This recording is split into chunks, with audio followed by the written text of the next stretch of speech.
എല്ലാവർക്കും നമസ്കാരം. മറ്റൊരു വീഡിയോയിലേക്ക് സ്വാഗതം. ഒരിക്കല് ഒരു കൂട്ടം കൂട്ടുകാര് അവധി ദിനത്തില് ഒരു തീരുമാനമെടുത്തു. കുട്ടികളാണ്. അവര് പറഞ്ഞു, നമുക്ക് ഒരുമിച്ച് ഫുട്ബോൾ കളിക്കാം, ഗ്രൗണ്ടില് ഇന്ന് കളിക്കാം. അവര് അവരുടെ കയ്യിലുള്ള വസ്തുക്കൾ കൊണ്ടുവരാൻ തീരുമാനിച്ചു. ഫുട്ബോൾ കളിക്കാൻ അതിന്റെ ആദ്യം ബോൾ വേണം. പൊരുത്തം പറഞ്ഞു, ഞാൻ ബോൾ കൊണ്ടുവന്നേക്കാം. മറ്റൊരുത്തൻ കോർണറിലൊക്കെ വയ്ക്കുന്ന കോണുകൾ കൊണ്ടുവന്നു. വേറൊരുത്തൻ ഗോൾ കീപ്പർ ഉപയോഗിക്കുന്ന ഗ്ലൗസ് കൊണ്ടുവന്നു. ഒരുത്തൻ ചെറിയ പോസ്റ്റ് വെക്കാനുള്ളത്, കളിക്കാനുള്ള പോസ്റ്റ് വേണമായിരുന്നു, അത് കൊണ്ടുവന്നു. ഇങ്ങനെ ഓരോരുത്തരും ഓരോരോ സാധനങ്ങളായിട്ട് ഓഫർ ചെയ്യാണ്. അങ്ങനെ പലരും പല പല വസ്തുക്കളൊക്കെ കൊണ്ടുവന്നു. അങ്ങനെ കളി തുടങ്ങാൻ പോവാണ്. കളി തുടങ്ങുന്നതിന് മുമ്പ് ടീം ഫോം ചെയ്യണം. എല്ലാവരും വന്നു, ടീം ഫോം ചെയ്യാൻ പോവാണ്. അപ്പൊ ആരാണ് ടീം തിരഞ്ഞെടുക്കുക?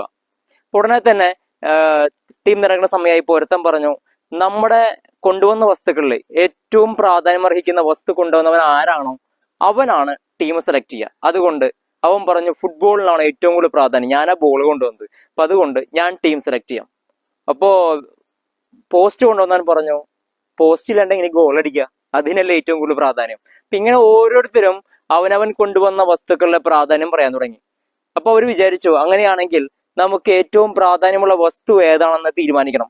അപ്പൊ അതിന് കളി തുടങ്ങാം. കളി തുടങ്ങിയിട്ട് ഓരോരോ വസ്തുക്കളായിട്ട് നമുക്ക് ഇതിൽ നിന്ന് ഒഴിവാക്കുമ്പോൾ ഏതിനാണോ അത്യന്താപേക്ഷിതമാണ്, ഏതാണോ ഒഴിവാക്കാൻ പറ്റാത്തത്, നമുക്ക് അവസാനം അവശേഷിക്കുന്ന വസ്തു അതെന്തോ അതായിരിക്കും ഏറ്റവും കൂടുതൽ പ്രാധാന്യം അർഹിക്കുന്നത്. അങ്ങനെ അവര് കളി തുടങ്ങി കുറച്ചു നേരം കഴിഞ്ഞപ്പോ ഓരോരോ വസ്തുക്കളായിട്ട് മാറ്റി. എന്ന് പറയണമെങ്കിൽ ബോള് മാറ്റിയിട്ട് അവര് പറഞ്ഞു, നമുക്ക് പഴയ ഒരു ടിന്ന് വെച്ചിട്ട് അടിച്ചു കളിക്കാം, ബോളിന്റെ ആവശ്യമില്ല. അങ്ങനെ കളിക്കാൻ തുടങ്ങി.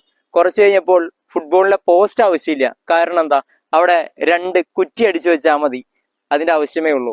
ഇനി ഈ പറയുന്ന ഗോൾ കീപ്പർ, അദ്ദേഹത്തിന്റെ കയ്യിൽ ഗ്ലൗ ഉണ്ടായിരുന്നു, അത് ഊരി കളഞ്ഞു, അതില്ലെങ്കിലും കളിക്കാം. ഇങ്ങനെ ഇവർ കയ്യിലുണ്ടായിരുന്ന ഓരോരോ വസ്തുക്കളൊക്കെ മാറ്റി വെച്ചിട്ട് മറ്റു പല വസ്തുക്കളും അതിന് പകരം ഉപയോഗിക്കാൻ തുടങ്ങി. അങ്ങനെ കളി തുടർന്നുകൊണ്ടിരിക്കുകയാണ്. ആ സമയത്ത് അതിലൂടെ ഒരു അച്ഛനും മകനും നടന്നു പോവാണ്. ഗ്രൗണ്ടിന്റെ അടുത്തെത്തിയപ്പോ ആ അച്ഛൻ മകനോട് പറയാണ്, നോക്കൂ, നിനക്കിത് കണ്ടപ്പോ എന്താ മനസ്സിലായത്? കണ്ട, ഒരു പറ്റം കുട്ടികള് എന്ത് ചെയ്തുകൊണ്ടിരിക്കുകയാണ്? ഫുട്ബോൾ കളിച്ചുകൊണ്ടിരിക്കുകയാണ്. അപ്പൊ ഫുട്ബോൾ കളിക്കാനായിട്ട് നമുക്ക് ഈ പറയുന്ന മെറ്റീരിയൽസ് ഒന്നും, ഫുട്ബോളൊന്നും ആവശ്യമില്ല, ബോൾ ആവശ്യമില്ല, ഈ പറയുന്ന ഗ്ലൗസ് ആവശ്യമില്ല. നിങ്ങൾക്ക് മനസ്സിലായില്ലേ? കുട്ടികൾക്ക് ഇങ്ങനെയും ഫുട്ബോൾ കളിക്കാം. പക്ഷേ ഒരു കാര്യമുണ്ട്, അച്ഛൻ അവനോട് പറയാണ്, നീ നല്ലൊരു ഫുട്ബോൾ കളിക്കണമെങ്കിൽ, ഫുട്ബോൾ ശരിയായ രീതിയിൽ ആസ്വദിക്കണമെങ്കിൽ അത് കളിക്കേണ്ട പ്രോപ്പറായ മെത്തേഡിലൂടെ മാത്രം ഈ പറഞ്ഞ വസ്തുക്കളൊക്കെ ഉപയോഗിച്ച് കളിക്കണം.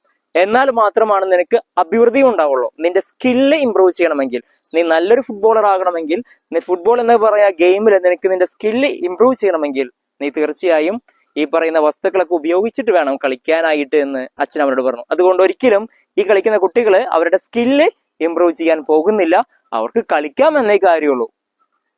ഇത്രയും പറഞ്ഞ അച്ഛനും മകനും നടന്നുപോയി. പക്ഷേ ആ കളിച്ചുകൊണ്ടിരിക്കുന്ന കൂട്ടുകാരിലെ ഒരുവൻ ഇവരുടെ അടുത്തുണ്ടായിരുന്നു. ഈ സംഭാഷണം കേട്ടു.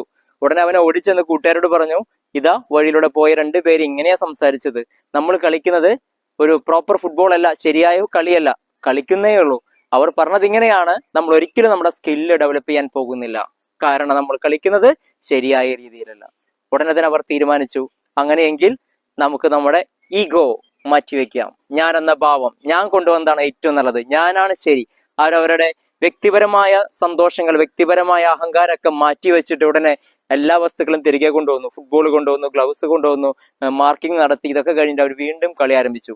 അത് അത്യുജ്വലമായ ഒരു ഗംഭീരമായ കളിയായിരുന്നു. ഓക്കെ, അവരങ്ങനെ വളർന്നു. പലപ്പോഴൊക്കെ നമ്മള് വ്യക്തിപരമായ ചില നേട്ടങ്ങൾക്ക് വേണ്ടി, വ്യക്തിപരമായ ചില സ്വാർത്ഥ ലക്ഷ്യങ്ങൾക്ക് വേണ്ടിയിട്ടാണ് കളിക്കാറുള്ളത്, ജീവിതത്തിൽ കളിക്കാറുള്ളത്.